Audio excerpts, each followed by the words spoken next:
Combo కుదిరిందంటే చాలు కథానాయకులు ఎవరంటూ ఆరాలు తీస్తుంటారు movie lovers. సినిమాల్లో ఈ అందాలకుండే డిమాండ్ అలాంటిది మరి. ఇక చాలా సినిమాలు ఈ గ్లామర్ టచ్ తోనే కోట్లు కూడా వెనకిస్తాయి. మరి ప్రెస్టీజియస్ గా వస్తున్న ఈ ప్రాజెక్టులలో ఏ ముద్దుగమ్మ మెరిసే ఛాన్స్ ఉందో మనము ఓ లుక్కేద్దామా? దీపిక అవుట్ అవడంతో కల్కి 2లో కనిపించేదెవరని క్యూరియస్ గా వాచ్ చేస్తున్నారంతా. చక్కర్లు కొడుతున్నట్టు అనుష్క వచ్చి చేరుతుందో లేక వినిపిస్తున్నట్టుగా ప్రియాంక ఆన్బోర్డ్ అవుతుందో, కాదు కూడదని మరో బాలీవుడ్ భామ ఇంపోర్ట్ అవుతుందో చూడాలి. ఇక పొంగల్ బరిలో దిగనున్న రాజాసాబ్లోని ఓ స్పెషల్ సాంగ్ కోసం తమ్ము లేదా కరీనాని దించే పనిలో పడ్డాడట మారుతి.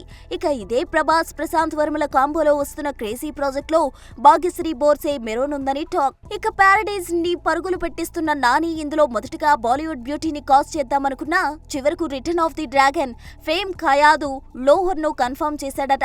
ఇక ఇండియన్ మోస్ట్ అవైటెడ్ ఫిల్మ్ అయిన అల్లు అట్లీ సినిమా కోసం ఇప్పటికే దీపికా పదుకునే, మృణాల్ ఠాకూర్ కాస్ట్ చేసిన మేకర్స్ మరో 2 కీ రోల్స్ కోసం జాన్వీ కపూర్, రష్మిక పేర్లు ఫైనల్ చేసినట్టు తెలుస్తోంది. ఇక బన్నీ తండ్రి కొడుకులుగా కనిపించనున్న ఈ సినిమా అక్టోబర్ నుండి అబుదాబిలో మరో షెడ్యూల్ మొదలు పెట్టుకోవడం విశేషం. ఇక ఫ్యామిలీ ఎంటర్టైనర్ గా వస్తున్న వెంకటేష్ త్రివిక్రమ్ల సినిమా కోసం త్రిష, మీనాక్షి చౌదరి, నిధి అగర్వాల్ వంటి ముద్దుగుమ్మల పేర్లు వినిపించినా చివరికి వీరందరినీ కాదని హిట్3 ఫేమ్ శ్రీనిధి శెట్టి ఆ ఛాన్స్ కొట్టేయడం గమనార్హం.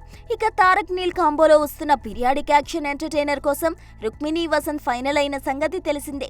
ఇక అఖిల్ హీరోగా నటిస్తున్న లెనిన్ నుంచి శ్రీలీల తప్పుకోగా ఆ స్థానాన్ని భాగ్యశ్రీ కబ్జా చేసిందన్న టాక్. ఇక వీరితో పాటు వెటరన్ స్టార్స్ అయిన చిరంజీవి, బాలకృష్ణ, నాగార్జునలు కూడా సరికొత్త సినిమాలకు ముహూర్తం పెట్టనున్న సంగతి తెలిసిందే. చూడాలి మరి ఈ అగ్ర హీరోల సరసన నటించే ఆ అదృష్టం ఎవరిని వరిస్తుందో. For more videos like this, subscribe Big TV channel.